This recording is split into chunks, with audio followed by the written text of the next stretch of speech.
So the next thing, the next part I have written down in the worksheets is the bad guy appears. You could have the good guy appear first and the bad guy appear second if you wanted. You could certainly do it at the same time, though that might be difficult to write.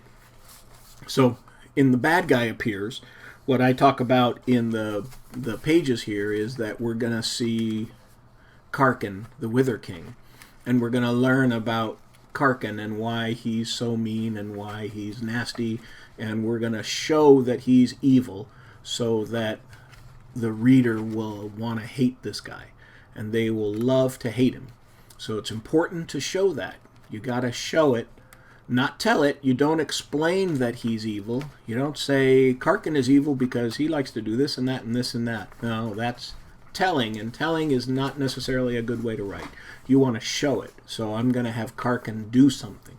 He's going to do something to show that he's evil and show that he's not nice to the villagers, and the reader is going to see that, and the reader is instantly going to dislike him and want to see him lose. And so that's what will happen when I show the bad guy. And in the Lego movie, you hear Lord Business talking to the good cop, bad cop guy. And this is where we introduce, in the Lego movie, who the bad guy really is. And we see what's going on there.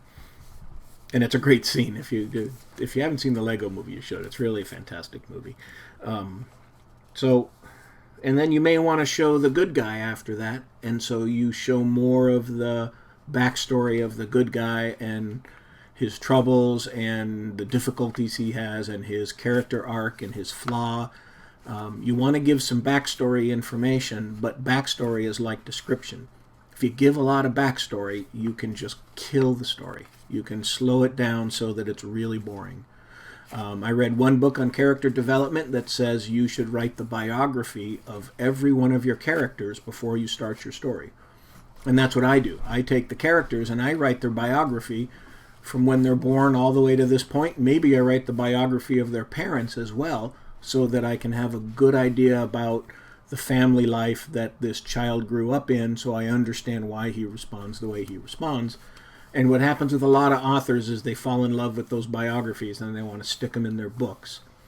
And they will kill the pace of your story. You have to limit the amount of backstory that you put in there. And a little trick that I do is, instead of having paragraphs of backstory explaining why he's the user that's not a user, or why Herobrine is trying to destroy stuff, I will put that information into the story as in the form of dialogue. Because dialogue is interesting, backstory is not interesting. So Game Night can explain to one of the other characters why he's the user that's not a user, or he can explain why he has letters over his head and the other users don't, and the other villagers don't. You can do that as dialogue, and that's interesting. You do it as a couple of paragraphs of backstory, and it's not interesting, it's boring, and it slows down the pace of the story, and it makes the reader want to skim. And as soon as they start to skim, they start thinking about what's the next book they should be reading instead of this.